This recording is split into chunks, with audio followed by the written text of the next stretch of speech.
Hi, welcome to the Coaching Game. I'm Laurie Lawson, and tonight my guest is Chris Kogler. Did I say your name right? Yes, you did, Laurie. All Thank you right. so much. A Thank you. lot of practice. We got it.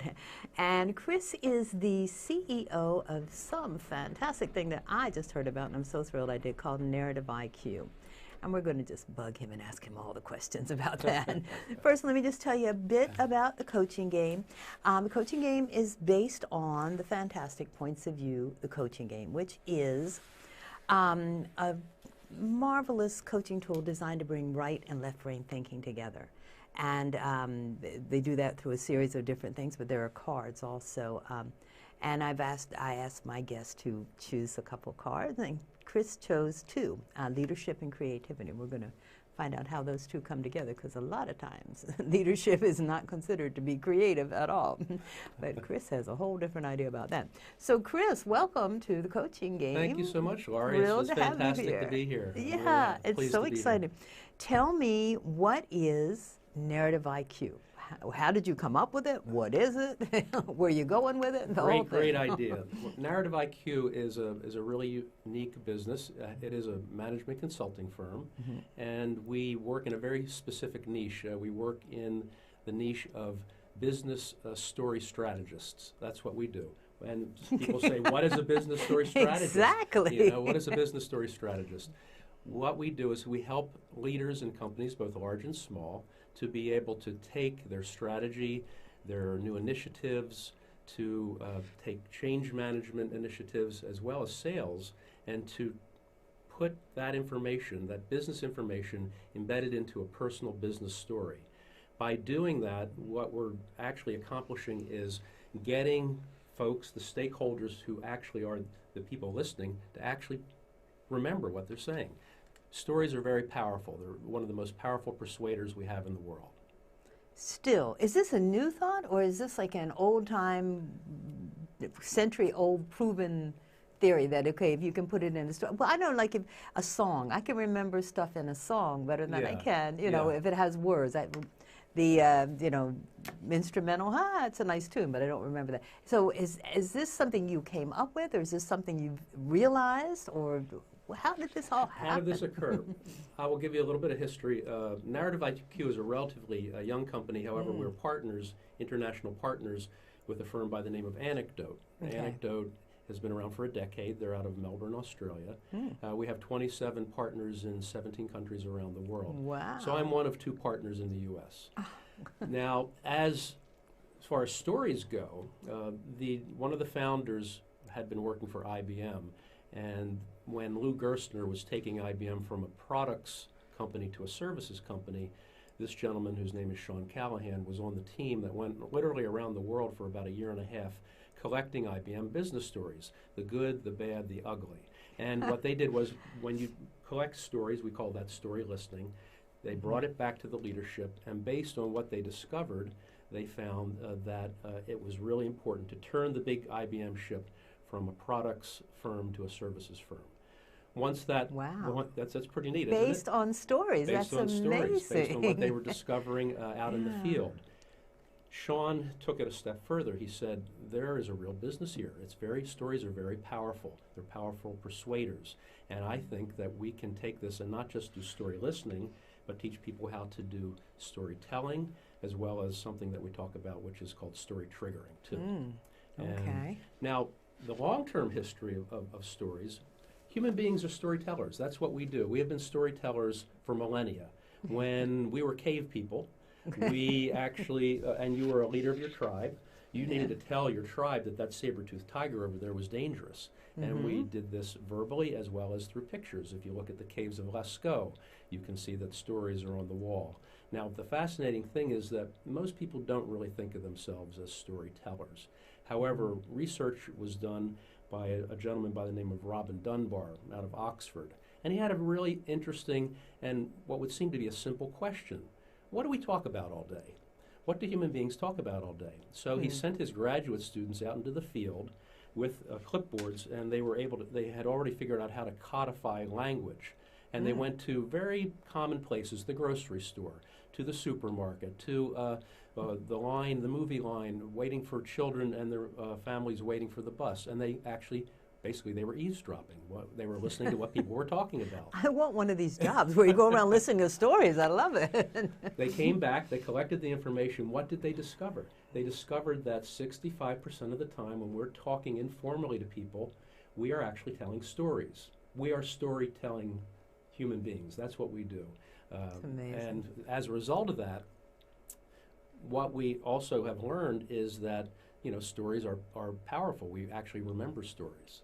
So when you put that in a business context, it has powerful implications for business.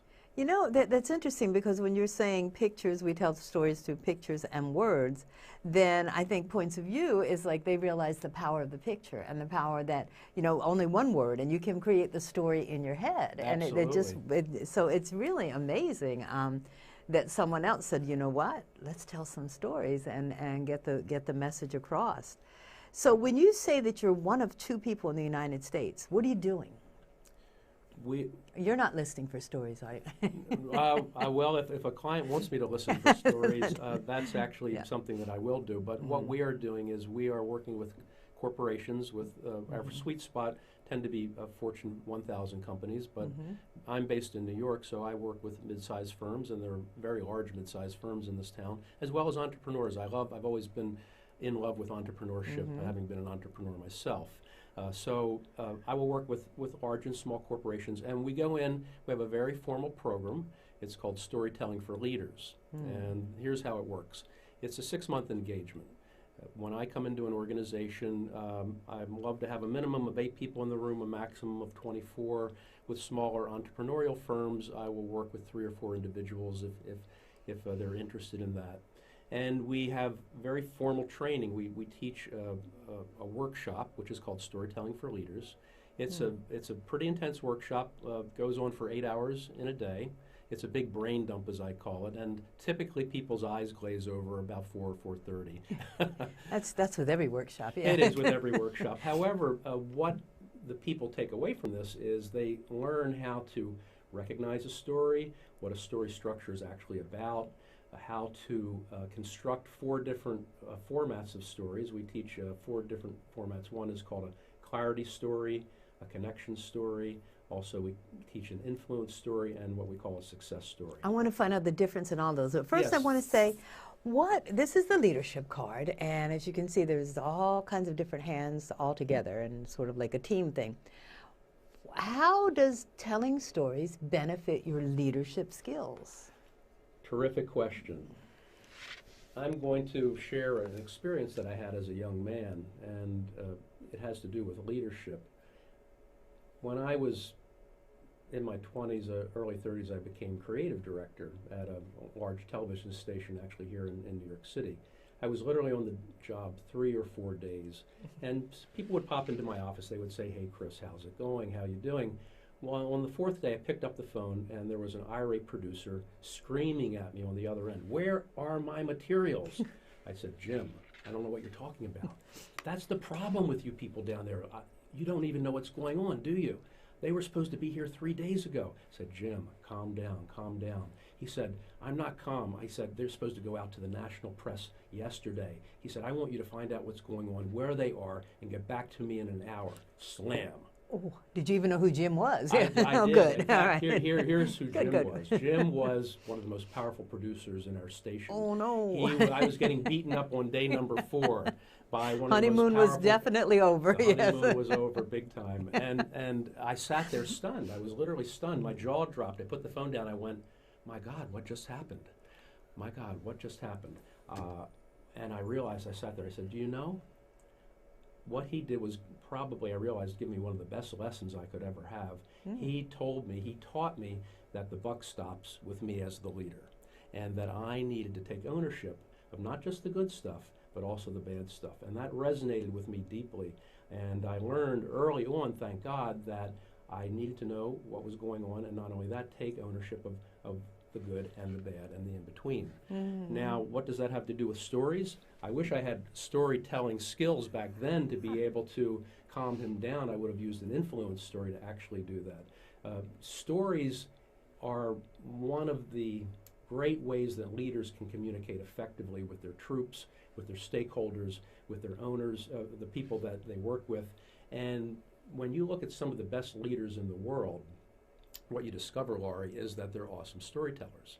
You look at someone like Steve Jobs, who was a fantastic storyteller. There is another gentleman who I'll point to, who is currently the CEO of Procter & Gamble, P&G. His name is A.G. Lafley.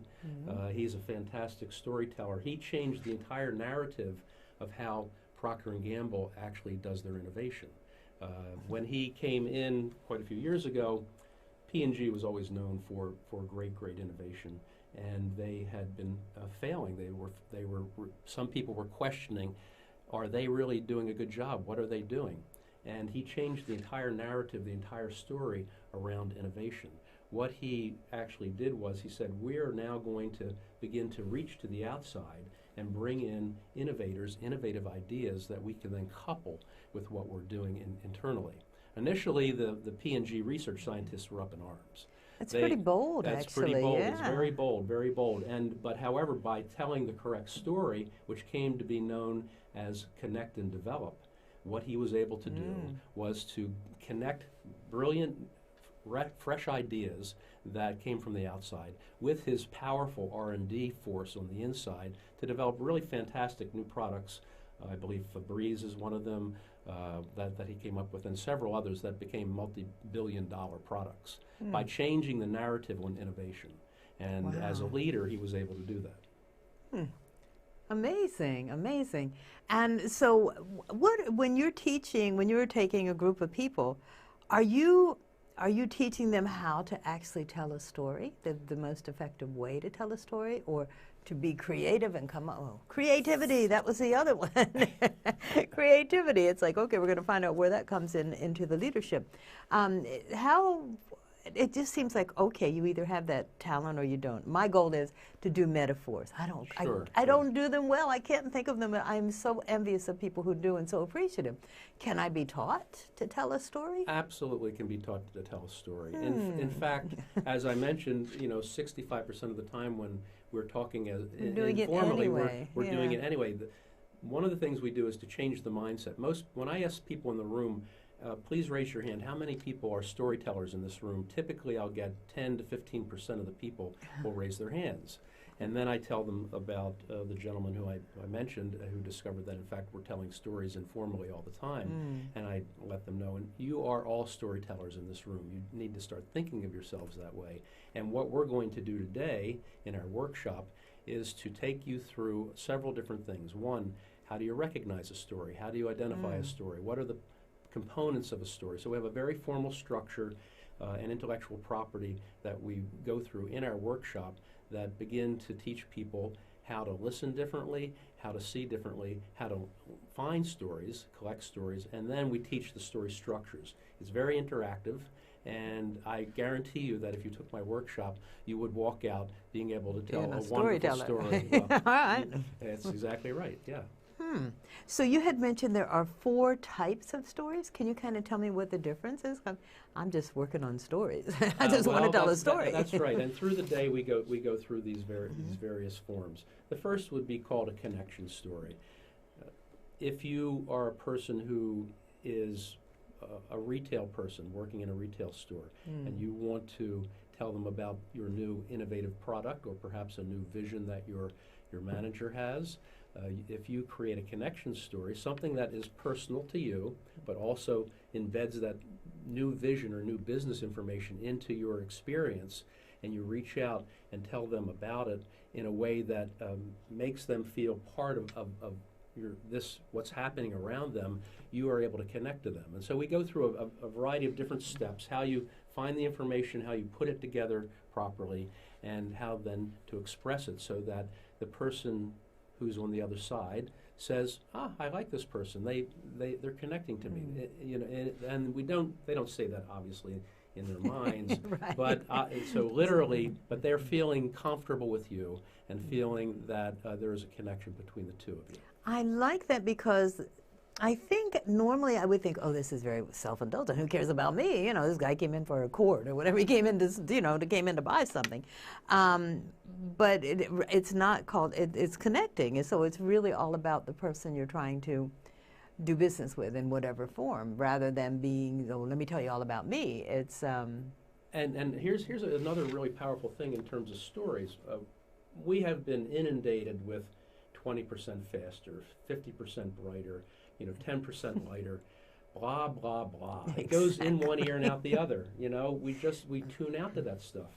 When you take information, business information, and put it into a personal experience, several different things happen. One, and this is the fascinating science behind stories, is that it excites different neural pathways in your brain. When I tell a story that has emotional content, there are a minimum of 6 neural pathways that are ignited in my brain, and in a different part of the brain than where we're having a conversation. In the limbic part of the brain, I won't get too technical here, but here's what happens. Your neural pathways that are lighting up when I tell a story are in the same parts of the brain where I'm telling that story. You are, in a sense, taking ownership of that information as I tell that story. And it's in the part of the brain where belief and trust occur. So if I'm able to impart information to you in an area that is where belief and trust live, you're much more likely to take part in my service or buy my product or feel connected to me, so that there is something that occurs that you will actually, put your money on the table and purchase what I'm interested in having you purchase, assuming that it works for you, assuming that you're interested in it in the beginning. But it's a fascinating way to sell. It sounds like it's almost obligatory for anybody selling. I mean, why wouldn't you want to do that if you could? That's why I want to do metaphors, because it breaks it down and makes it a common ground. If I give you a baseball metaphor and you're a baseball fan, then we know what we're talking about. That's absolutely right. It makes complete sense. And this is really how I got into this, was through a lot of the science, when I started looking at the science and how powerful a persuader storytelling is. It really is fascinating. The work, a lot of this work was done at Princeton University. There's a gentleman down there, a psychologist by the name of Laurie Lawson. And what he did was he took storytellers and story listeners, he hooked them up to machines that can look at brain waves called functional MRIs. In the fMRI world, you can look at brain waves in real time. And what he discovered was fascinating. He discovered that the story listener's brain waves got in sync with the storyteller's brain waves. The same neural pathways were being ignited. That's too cool. It's too cool at the same time. And in a very real sense, the story listeners were taking ownership of that information. Wow. Now, the fact that there are 6 neural pathways also means that there are many more opportunities for memory to occur. When we have more neural pathways ignited, more memory occurs. Hence, the fact is that retention of information that's embedded in stories will increase the retention rate by 600 to 700%. 6 to 7 times the retention rate. So it's pretty powerful stuff. Yeah, and it just sounds like it's almost essential. It is almost essential. It would be crazy not to do it. What's another kind of story? Connector. I got the connector. You got the connector. I want to be a connector. That's right. Another story that we use is a clarity story. Okay. Clarity. We live in a very disruptive environment these days. Disruptive technologies surround us on a daily basis. Companies are constantly struggling with this. What the clarity story does, and is used very successfully at a corporate level, is to be able to clarify a new strategy or perhaps a change management initiative, so that when I'm telling you what the new initiative is, again, if I take that information, embed it in a personal experience, tell it as a story, it's much more likely to be understood and to be remembered, so that the troops can actually then initiate the change. Probably what Procter & Gamble did, too. That's exactly what they did. And in fact, to go back to P&G for a moment, I really think that that's a perfect example of not just taking leadership, but also taking creativity. Yeah. This is how leadership and creativity, one good example of how creativity and leadership are linked, because he really took the innovation model and flipped it on its head. Instead of simply keeping it on the inside, he decided to take the best of both worlds and to combine them, so that the synergy became, it was 1 and 1 equals 3. It was a much more powerful model that no one really had done in the way that he did it. So that was being very, very creative. Yeah, okay, great example. Yeah. Okay, give me another kind. So we have the clarity story, and as I said, that's for strategy, and that's for change management initiatives. The influence story. An influence story is a story That's that... what you would have used on your boss. That's what on the producer, it's exactly what I would have If used you could have, yes. on my irate producer at that Yes. moment would have been the influence story, to calm him down and to influence him. It's used in situations where you'll have a recalcitrant individual or group that you want to move along. Oh, tell Now, us what it is, well, please. yeah. So when people are resistant, and we see this in the media all the time, people tend to self-select their media choices these days, and Yes. you can find things in the middle, and you can find things in the far extreme left and the far extreme right, and everything in between. And what happens when we're self-selecting, especially in very, I'll call them embedded opinions? If I want to convince you of a new idea, typically what I will do is to give you what I feel is a compelling argument. That's what most human beings will do. Right. If you don't agree with that argument, you're not going to be drawn towards it. You're going to be pushed away from it. So what do we typically do? Or you're going to be lining up defenses to it to prove That's you're right That's instead exactly of the right. yeah. That's yeah. exactly right. So you're beginning to put up your defenses. So then I come back with a counter argument. Again, try even harder, and it doesn't pull you closer to me. It does just the opposite. Yeah. It pushes you further away. Right. The influence story actually works as a pull device because we're giving facts, we're giving information, but by embedding it in a story, it's taking the authoritative tone out of what I'm trying to share with you, and it's giving you choices in a very different way, in a very different part of your brain, to be able to perhaps get more comfortable with the ideas that I'm presenting to you. So, and this has been used from time to time. Will it always work 100% of the time?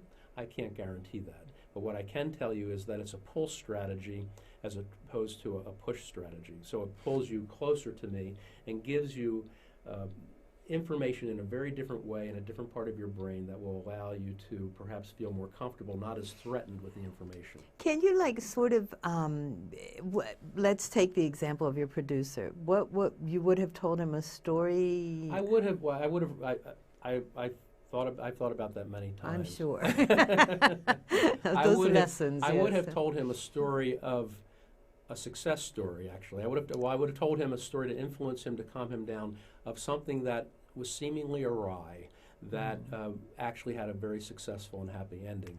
And in fact, I would have said, Jim, I understand what you're saying. However, I just want to remind you, we have 60 projects that are going on here simultaneously. Occasionally, we'll get a little behind, but let me guarantee you that it will occur. In fact, just the other day, I had a producer come in who had a very similar problem, and we were able to turn that project around in 48 hours for her, and it had a very successful, happy ending. So I am going to get to the bottom of your problem, I guarantee you, and it will go out post-haste. I feel better now. Okay. By the way, the end of that real story, the real story of what happened when I finally dug down to find out where the heck his stuff was, which I, 4 days into my job, didn't even know about. It actually was in the building.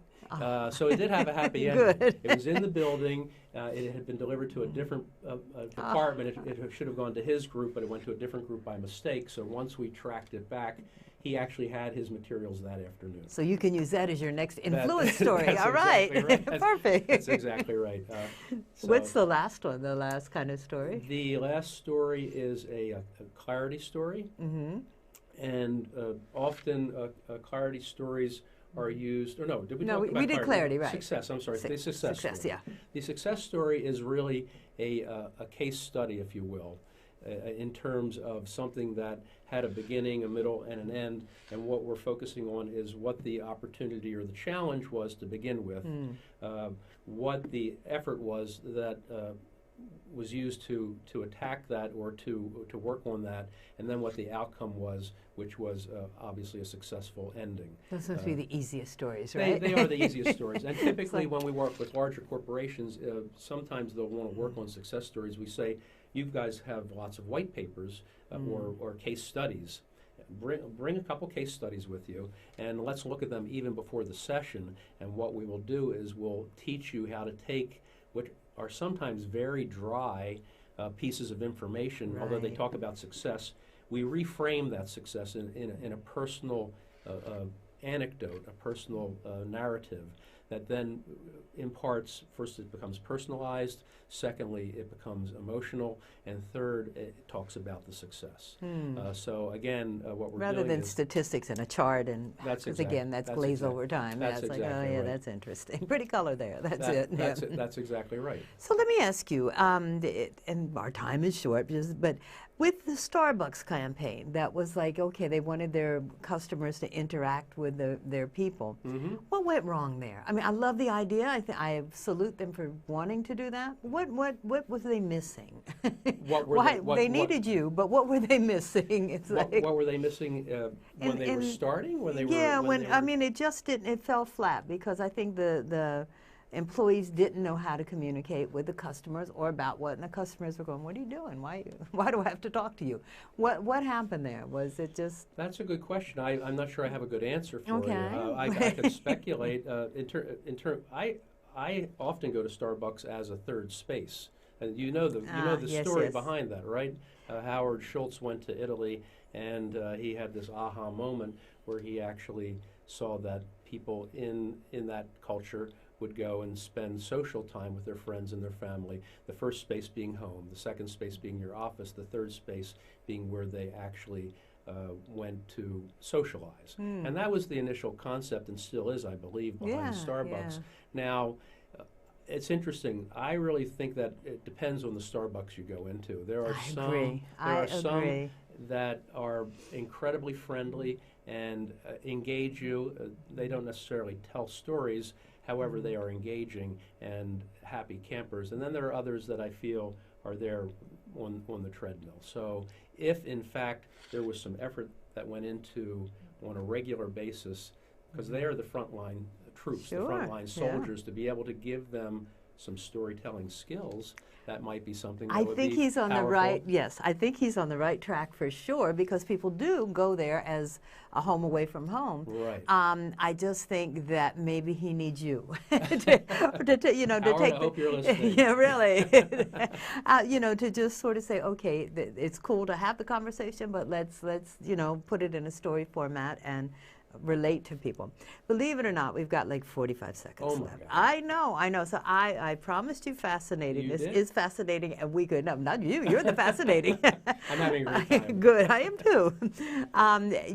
If you want to get in touch with Chris, it's right at the bottom. It's chris@narrativeiq.com. And from what I hear, you're available for parties, groups, businesses, small businesses, large businesses. I haven't done any parties yet. No, That could be fun, fascinating. right? I do know how to juggle, so. Well, hey, juggle and tell a story. I think you got it. I think I That's do. the perfect mode for success. I want to thank you so much for taking your time because I know running around the United States as two people must be taking a lot of time. Thank you for being on the Coaching Game. Oh, thank you was so much for very having me, good. Laurie. It's been a pleasure to be here. Thanks. Thank you.